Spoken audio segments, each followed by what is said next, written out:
Alright, so this is going to be a demonstration of how this system works. Let me just plug in this controller first. I want you to notice the lights that turn on the front, and you're not going to be able to see, but there's one here on the side where the actual mod chip is. But there's a few things I'm going to point out as this thing starts up. So here's the lights. Now, it starts off with a standardized boot, alright? Then it has a modified with this red here with the Executor Rocks My Box on it. Just thought that was kind of cool. It came with the mod chip. Now, once this actually boots up, I'll be able to show you some of the homebrew I've installed onto it and a few other modifications. So, here's the main dash. Go down to this launch menu here. First thing I want to point out in the apps is DVD to Xbox. Basically what this means is you would be able to take a DVD, throw it inside of the Xbox, and it will rip the game or movie that's on it onto the hard drive. And since it has an extended hard drive, it's able to support many games. Currently I have maybe 20 of them on there. And on the games section we have this long list here. And it just goes on and on until we finally reach the end. So I'm going to do a quick demonstration of some of the things I can run on here. The big selling point, let me just find it, is going to be, I believe, this one here.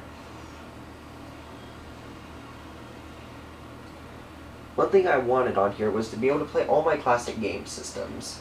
So this allows me to play any classic NES games. So let's see.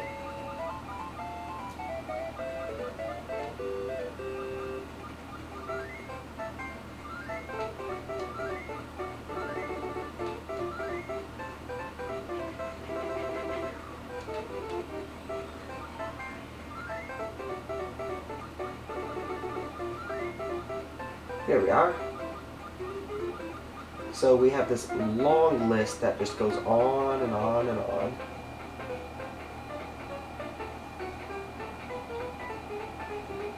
So I'll start off with something we all know. Here's kind of a regrettable title by Nintendo. Mario is Missing.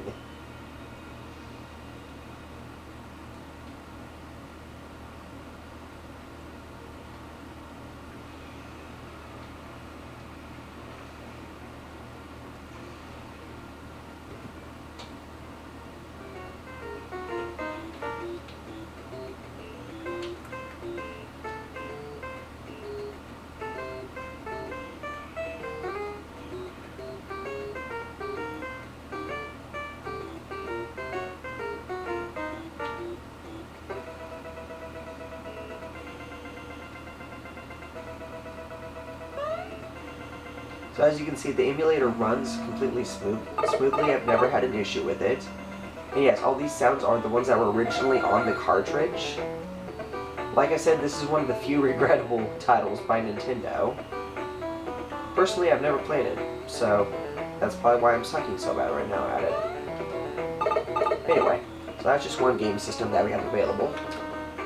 Then, with the start, back button, and both triggers held, you can go back to the main menu. This will work on any app or game. So keep that one in mind. Remember these buttons here. Other game systems that I have on here include the MAME, which is the Multi-Arcade Machine Emulator. I've got the X Spectrum on here. I've got Game Boy. Basically, I've got everything that you're ever going to want. Neo Geo, including the Sega Master System.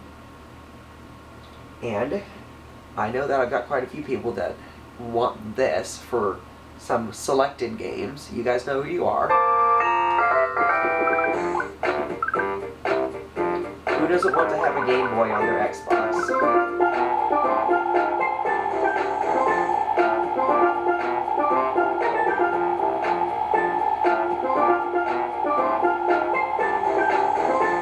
To choose from.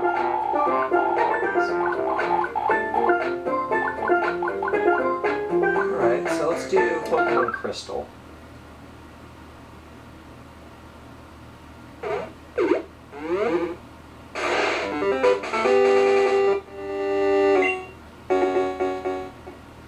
you can hold the right trigger if you want to fast forward.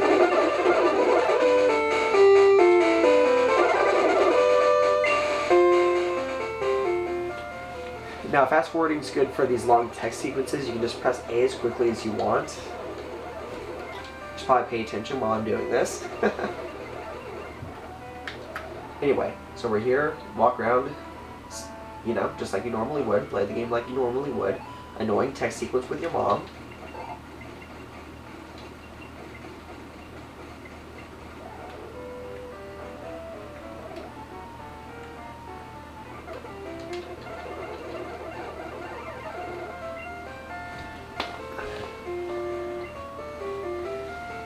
Anyway, so that's just a demonstration of how, let's say, this Game Boy emulator will work. Now, let's say you're like me and you actually want to be able to play, like... Oh, I just realized one thing I should have pointed out. There's also a rewind button using the left trigger. Sorry for missing that. Another thing, like I said before, with that DVD to Xbox is you can play games. So all these games are the ones that I've burnt to the hard drive now. We'll start with one that most people will know, Call of Duty 3. And this... Sorry, my little brother just walked in the room. Anderson, not right now, okay? What are you doing? I'm trying to demonstrate how this works. Here, come say hi to the camera, and then you have to go play Minecraft or something, alright? Hello? Okay, go chill, mister, okay? I'm actually watching Minecraft videos. Okay, bye. Sorry about the interruption. Little guy, been playing since 6 months. If you've seen any of my previous videos on YouTube, you'll know. Anyway, so you can have a wide variety of games playing off the hard drive. As you can see, that loading sequence was nothing. It just went by instantaneous. Okay, and because I don't want to wait through this cutscene, as I showed before, button combo, and you can immediately go back. Benefits of other apps, such as Xbox Media Center, include being able to play your movies directly from it. Any TV shows, music, you can live stream if you want. Or you can just have it as a jukebox. Personally, I don't have it set up right now because I wanted as much free space as possible. Can't talk today. Anyway, after all these games had been installed, and including all those ones on those emulators I just showed you, I still have a grand total of 76 gigabytes of free space left out of the 160. Considering that I personally made sure I downloaded every single game for every single system before I got the emulator for it, let's say I've got a pretty large quantity. Now, there's ones, however, like this, an Atari 2600 emulator, that even though I have all 772 games for the Atari, it only took up 8 megabytes of space. So either way, you're going to be getting a lot of variety with these machines.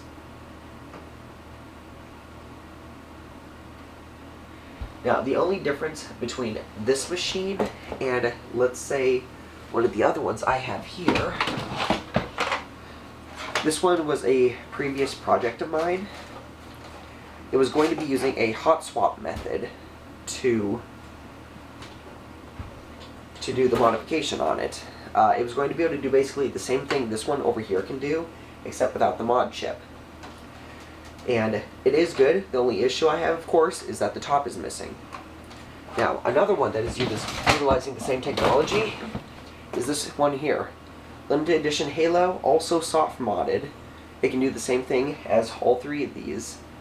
And basically what it is able to do, like all of them, be able to play games from the hard drive, other game systems, burn games directly to the hard disk. And like I said previously, with this one, it is running an 8 gigabyte hard drive compared to this one, which is a 160. That was the big selling point for me with this one once I found out. So, for future reference, I am able to do complete hardware upgrades for these. I'm going to be adding some NVIDIA heat sinks to each of the GPUs on here. Keep everything cool. Later on, I'm planning to do a complete case modification on this one. And once I have that done, I'll make it available for every other system, which would be beneficial for this system down here, which is the one without the top, because, well, it doesn't have a top, and when I get a new case, then it will have a top. Can't go wrong. Future installments are going to include see-through DVD drives, see-through case, LED lighting, LED fans, extra power to the fans, a replacement IDE cable. I'm going to be doing a lot of work on these machines. And that's if they don't get sold. Alright, have a good one.